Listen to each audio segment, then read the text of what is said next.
Hello, everybody. It's John Lint, lead programmer of DB Digital Lab LLC, and you are listening to or watching the BB&J podcast. So today we're talking about how to avoid spam comments. This might not seem like a huge deal, but I noticed I had a client who she messaged me. She said, "Oh my gosh, like I'm getting all these spam comments, all these spam messages," and I looked and there were over 500 comments on one post of her site. So obviously, I had to inform myself of this, and I thought that I'm going to do my due diligence and let you guys know what they are, why they're dangerous, and some of the steps you can take to either avoid them or mitigate them from the site owner end, or just avoid them altogether, even report them from the user end. So let's talk about what spam comments are. This is just kind of a general umbrella term for a comment, generally one that's associated with trying to get you to click a link or submit your information. Um, the purpose of the spam comment isn't to actually enrich the conversation or communicate with people. It's to try to get you to do something that will allow them to compromise your system. Um, Normal run of the mill hacker stuff.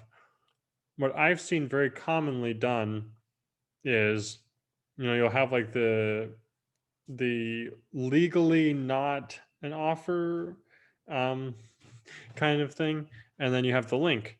So kind of like the spam mail that I so periodically get, but a lot of people used to get, especially in the 2000s, of like, oh, you're gonna make $5,000 in 20 minutes. Click this link, and you know that link's not going to take you to anywhere good.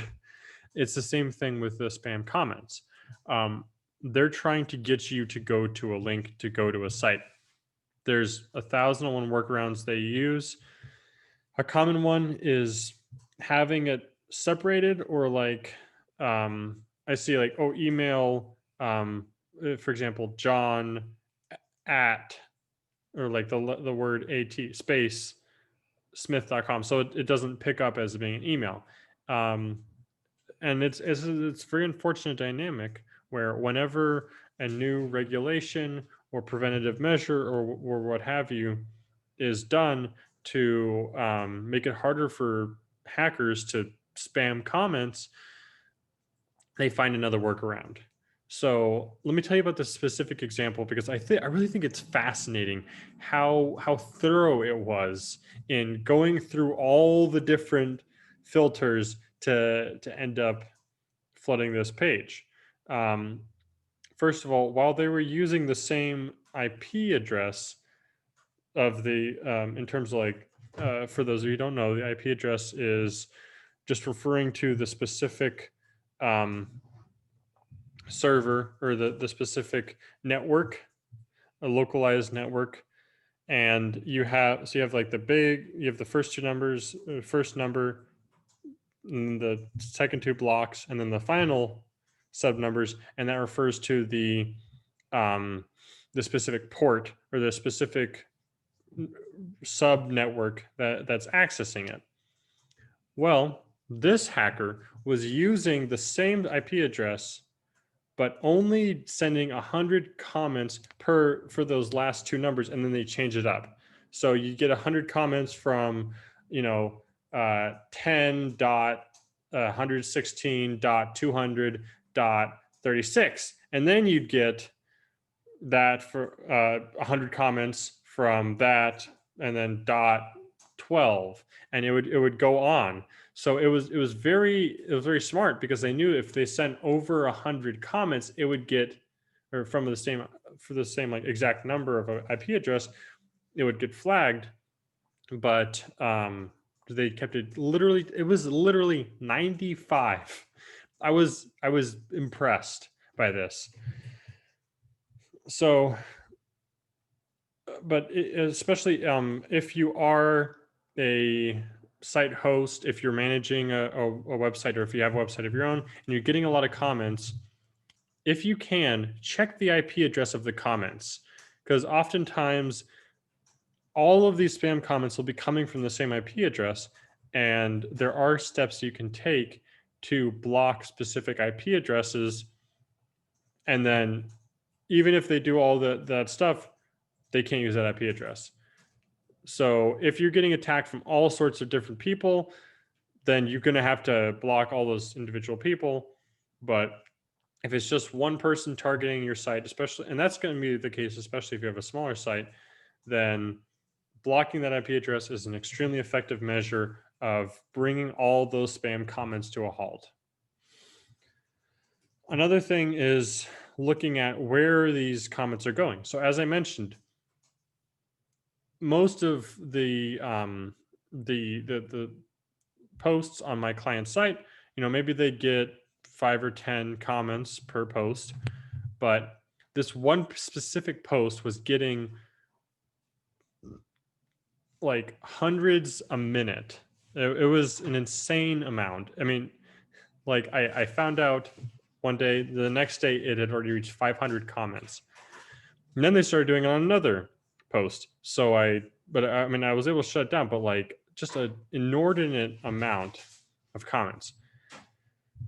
And before there was the thing of like, oh, they're really easy to suss out emails, especially the spam emails where be like, oh, I'm from Google, but it's it's the number 0 instead of the O's, and it's like an I instead of an L, and it's an ampersand, I don't know, instead of an E, and like all these things, so that it's like technically not, and most people are going to be like, okay, so this is clearly fake.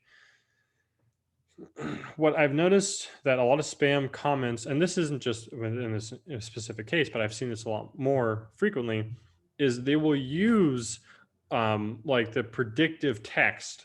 They will use those chat bots almost to create a semi-coherent word salad, where it'll like I said, it'll predict what the next word is going to be, and it'll create a ton of comments that are all unique, because once again, if you're saying the same comment over and over again, that often gets flagged. So the workaround is that, because with all of this stuff, it's always a question of scale. How can they do this? How can hackers target you scalably?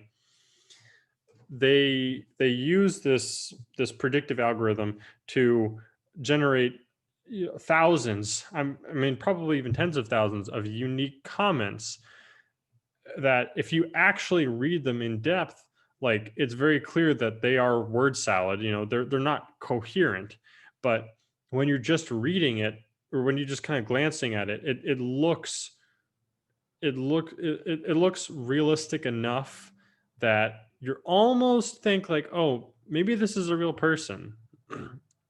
And what they do is they hide the link, so it'll be like a little bit of text, then the link as like the URL, but as like one of the clickable links that's part of the text, and then they'll keep going with more text, so that and once again, it's just to try to get people to click it. So normally, if you're like, oh, if it's like, oh, hey, click this link and you'll get, like I said, $60,000 in 3 minutes, people will be like, okay, I'm not going to click that link, especially if it's like spambot.com/we will hack you .biz, but by doing that, they kind of hide that link a little bit in the URL. And if even if a lot of the comments are word salad, enough of them sound like real comments that you're going to get some people clicking that link. Obviously, like if you're the site owner and you're clicking that link, that is of major concern. That's a big security threat. But also, if there's people who are coming onto your site and then they're ending up at malicious sites, well, in terms of SEO, that looks bad. But also in terms of Like, you don't want your people, you don't want your audience, you don't want your traffic to get scammed. You don't want them to get hacked. Like, no one wants to. It would be like, having a having a robber in your store, like stealing from people. You don't want to have that person in your store because that's going to reflect poorly on you. And the same is true with spam comments. So monitoring your comments, making, because we know about people getting emails, but the comment section is, I think, something that the nature of it is so dynamic, so varied in the kind of way that people speak in the comment sections, of a lot of posts, that it kind of catches you off guard. But that's the whole point. They know that some people are going to be like, "Oh, I wonder what this link is," because one of the iterations, it might be something that actually engages with them and like sounds real, um, and then that's it. Then I mean, untold amounts of damage to that person, to that individual, getting hacked. But so one thing you can do, if you do see a comment, regardless of whether or not you're suspicious of it, don't directly click the link. You can hover over a link to see the URL, or you can copy and paste the link into your search bar to take a look at it. If it is like I said, if it's something like really complicated, really long URL with a very weird domain name, or one that you're not familiar with, is like rate my baloney in parentheses, definitely not a hacky, spammy site, dot URL dot gov. I don't know. But like, there's definitely URLs that are like very obviously malicious, but you can also use like there's all sorts of like URL compression uh, services like Bitly or TinyURL. So there are workarounds for that.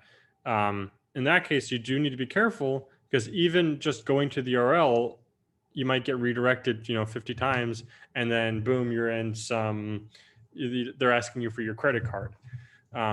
So yeah, just be very, very, very careful about clicking any links in comment sections.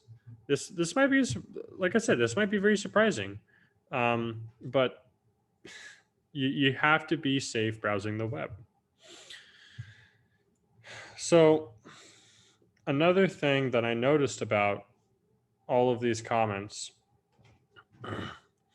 was, I mentioned before, they are effective because they have these workarounds to bypass the standard security measures with the changing the where it seems to be coming from, limiting to a certain amount of comments, flooding these comment sections, using the predictive algorithm to keep going and make it seem like it is reputable content, or seemingly reputable content, and that level of sophistication, like, you really that's just part of hacking. That is the modern con of trying to get people to the con of just getting people to click a link is so impressive. So my advice to you, more than anything, is if you're online, be very careful about clicking links, because just reading something, you're going to be okay, but clicking a link, you don't know where that's going. That was my main message of like how to check up on a site and make sure it's not spammy. This Thursday, I'm going to be doing like an actual demonstration of how to search up a site in terms of like seeing its spam score, and explaining some of the metrics of how you can tell whether or not a site is spam. So I if you are interested in learning more about that, I suggest tuning in for the Thursday podcast. But that is all I have for you this week, or I guess not this week, but this podcast. So I'd like to thank you so much for watching and listening. Um, the comments have been great. I really do appreciate people telling me, giving me feedback and recommendations. Because I want to inform you guys. I want to provide you with content, and I want to provide you with insight into things that you genuinely care about. And if I can stop one person from clicking a bad link, then I will have succeeded. So, and maybe you can do that too. Maybe you can inform your friends and family, get them the resources they need so that they can be safe online as well. I look forward to seeing you hopefully Thursday. If not, I'll see you next week. Once again, thank you so much for listening and watching. This has been John Lint, and this is the BB&J podcast.